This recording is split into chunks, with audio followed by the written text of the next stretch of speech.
All right, so in this Knife Thoughts video, we're going to be comparing two examples of the Gradation Cutlery number 35 beer and sausage bar tool knife. And first off here, I'm not doing this video in my normal place. I just felt like it was nice outside and might be able to get all of this in the frame a little bit better outside. So there might be some background noise and things like that, but hopefully not too much.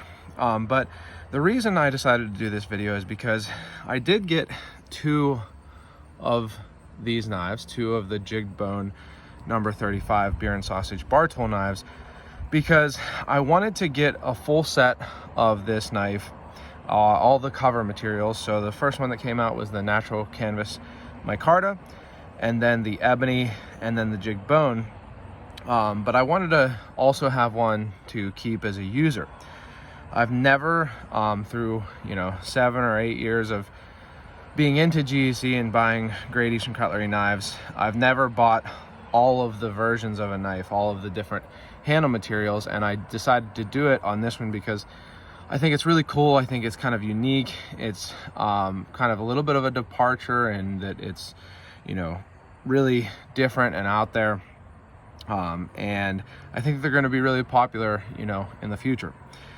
So I did get all of the versions, but I wanted to keep them, one of each handle cover nice and in good condition. So I wanted to get another one to use. And in deciding which one to keep to use, I thought that I would make a video doing a little comparison checklist. And so as you can see, there's one with lighter colors or covers, and then one with darker covers. And what I'm going to do is I'm going to give them a rating in all of these different categories. So it's going to be the lower the rating, the better. So 1 is pretty much perfect, 2 is good, and 3 is not as good. Hopefully there won't be anything that's bad, but not as good. And ideally, all of these different categories, they wouldn't get the same rating. But if they do, if they're pretty much the same, I'll give them the same number depending on where I think they are. 1 being perfect, 2 being good, 3 being not as good. So as you can see, we'll start with the spring fit. And what that means here is the fit between the springs. So whether there are any gaps. And on this one, I'm seeing pretty much no gaps. Not 100% perfect, I would say. I don't know if you can see it here, but it's not really a gap, but it's not how sometimes on a knife, you can't even see where one spring ends and the other starts. Let's take a look at this one here.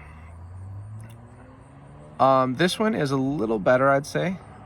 Not probably 100% perfect, but I am going to give the darker covers one a 1 and the lighter covers a 2 on this.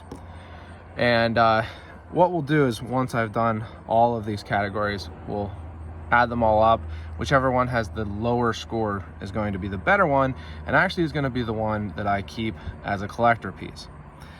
So let's move on to spring height. Now, spring height is the flushness of the springs at both. Well, these don't have half stops, or yes, they do have half stops. I was a little bit confused there. The earlier, the 2017, I believe it is, 35s didn't have half stops. But so it's a teensy bit, I don't know if you can even see it there, but just a teensy bit high at half stop, and honestly a teensy bit low at full open on the main blade. Now on the fork, just a teensy little bit high at half, pretty much good at full. And then the comb or beard refuse removal tool, definitely a little high at half stop, but the half stops on these are kind of a rolling half stop, so you can see how it goes less high at points, and then pretty much flush there at full open. So that's the lighter covered one. Let's take a look at the darker cover. Really flush here at full close, a little bit high at half, see if you can see that, and pretty much perfect at full open on that one. On the fork, pretty much perfect at close. Just a teensy little bit high at half stop. Pretty much perfect at full open here. And then the beard refuse removal tool. I would say that this one is less high at the half stop, but a little bit high at the full open. So I'm actually going to give both of these ones a 2 on this. Not 100% perfect as some GECs are, but pretty good. So, and again, some of these things have different weights for me, right? Like, I don't care as much about these first two because you don't really see them that much. They don't affect use or anything like that, but it's still something worth noting, especially for one that's going to be a collector piece. So we'll move on to cover to bolster transitions. So that's basically right here between the bone and the bolster. And I'll show it up close here. A little bit of a gap over here, not very much, a very small gap, but a little bit of a gap right here. Really smooth up on this one. Really good here on this one. Maybe ever so slightest the gap down here, but pretty good. So let's take a look at the darker covered one. Pretty good on this one. I hope you can see that there. I was getting it pretty close. Pretty good here. Can feel the transition on this one.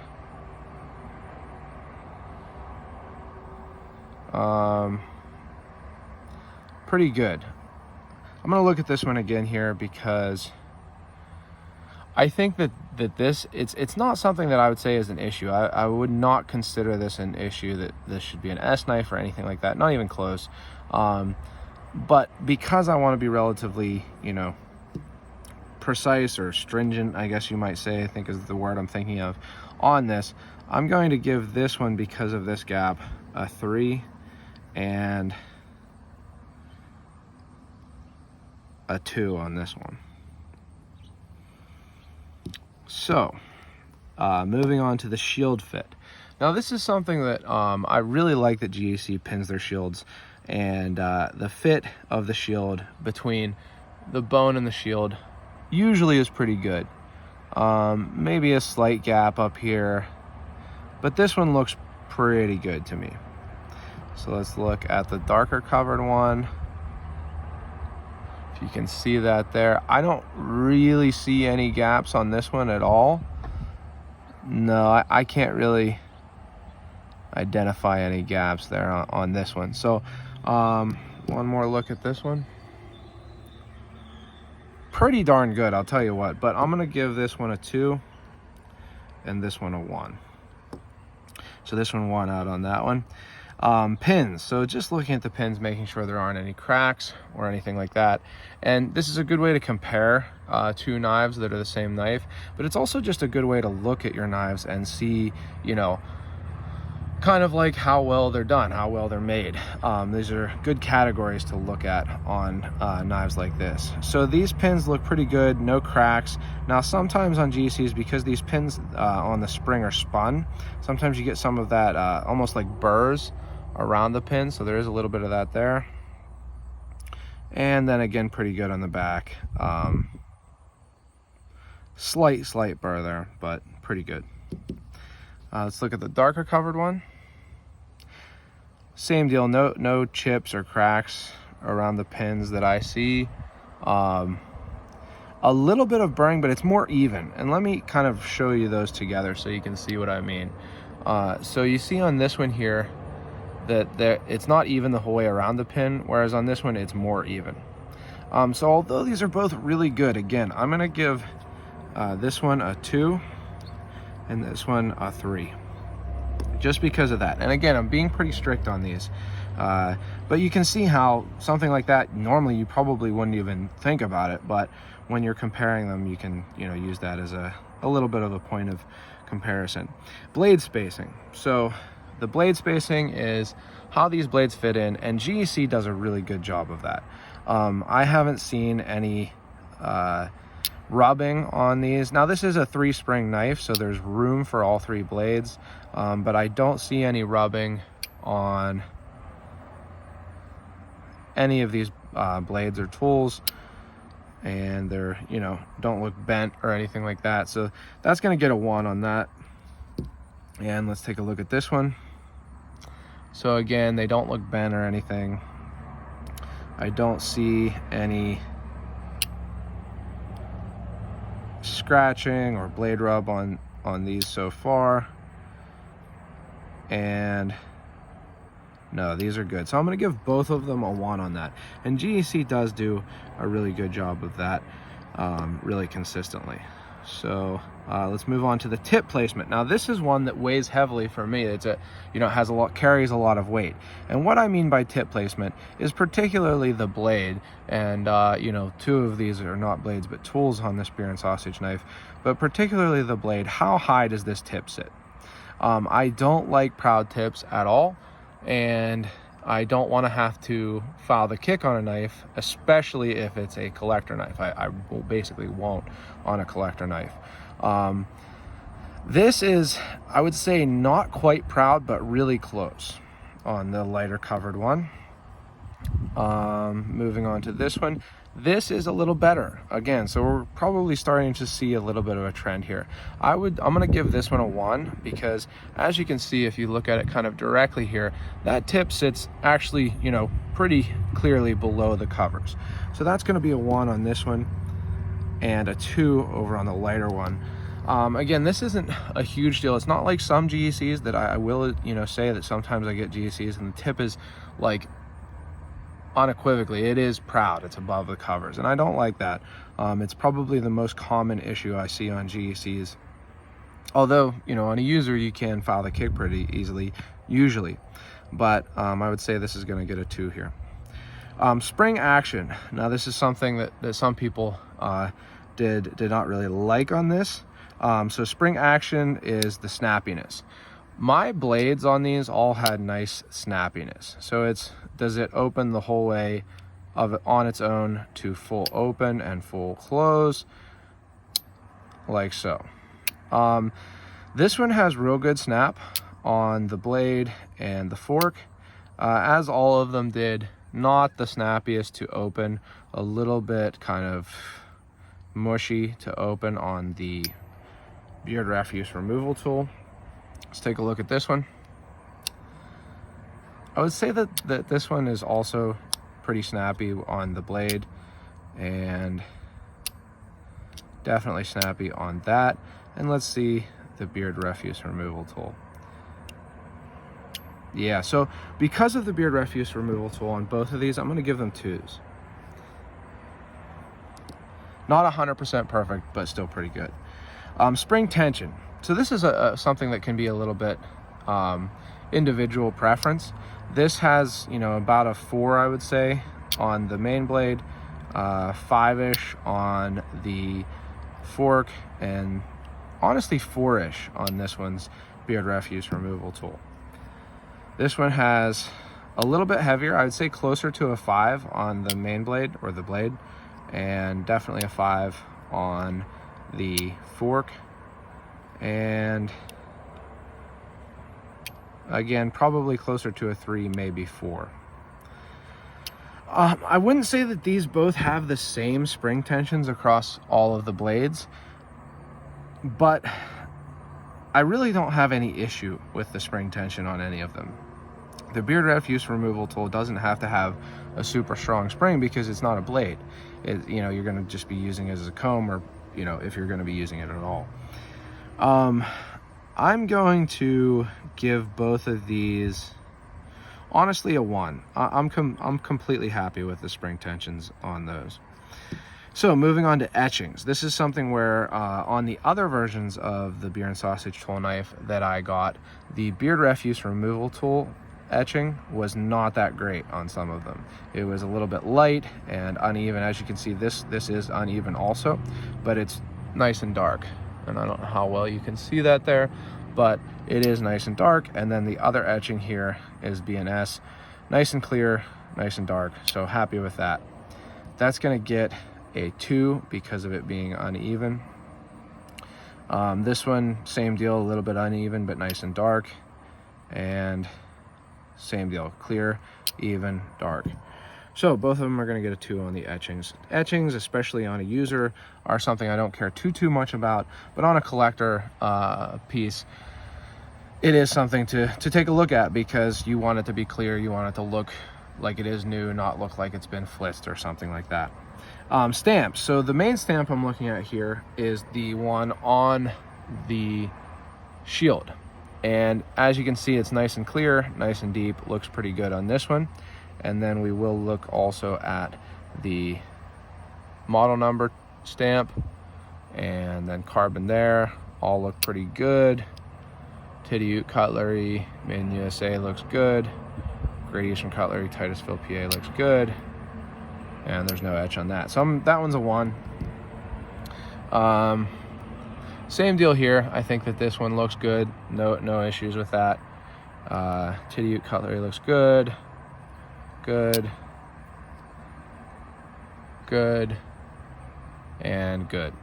So those both get 1s on the stamps, which is not a surprise. I haven't really had any that were misstamped. Now the dye job is something that's pretty, I would say, personal. It's what you prefer aesthetically. First off, I was really happy with the dye job on these. I think that they look nicer in person than they did, in the previews. So pretty happy with both of these. Here's the darker, nice looking, but I am going to give a 1 to this one, the lighter covered one, and a 2 to this one. And the reason for that, I actually kind of noticed this before making the video here, is that there is a spot here on this one where I don't know if it just didn't take the dye quite as well, or maybe they polished it a little bit more, but you pretty much don't have any dye right there. It's almost just plain white bone, just in that tiny little spot. But again, I'm going to be pretty strict on these, so we're going to give a 1 to this one and a 2 to the darker covered on the dye. Now again, the jigging, pretty personal preference here. It's not like a a objective thing, but I think that this one looks good. A lot of people really love jigged bone. I have, I like it. I have jigged bone knives that I certainly really like, and I think it can look really good. It's not my favorite type of cover material probably, but I think that this one looks nice, and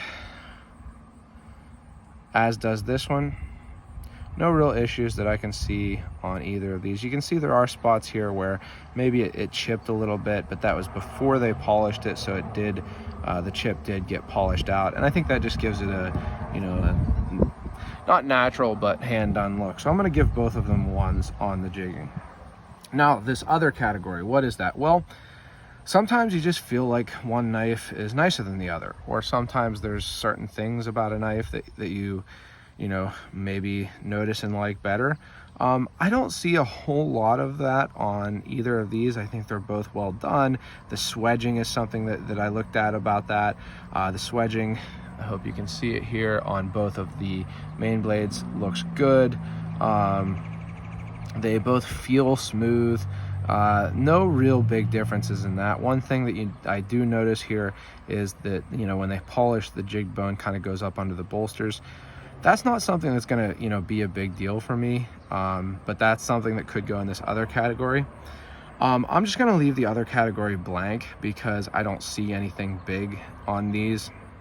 The bolsters are both well polished and everything, so that's going to remain a 0 here for the other category. And so that brings us to adding them up. No math whiz, so it's relatively possible, even though this is super simple addition, that because I'm doing it while I'm making the video, I'll mess it up. But we've got 4, 7, 9, 12, 13, 15, 17, 18, 20, 21, 22, 23, and 3, 5, 6, 8, 10, 12, 13, 14, 16, 17. So actually paints a pretty clear picture. You can see that the darker covers is significantly lower by 5 points. So that's going to be the one that I'm going to keep as my collector piece. And like I said, I bought 2 of these with the intention to keep one as a collector piece and one as a user. So this is just like I said, I thought it was an idea I could do for a video that would kind of show you a really detailed way to compare 2 knives that are of the same model. And also, like I said, if you want to use this kind of running through these different categories, just looking at a knife and seeing, you know, how well it's made, what are the good things about it, where are the places that it's pretty perfect, or it's good but could be a little bit better, or isn't so good. So I hope that this video has been interesting for you. I have to say, this is not necessarily, I hadn't looked at these in super detail like this yet, and this is not necessarily the outcome that I was anticipating.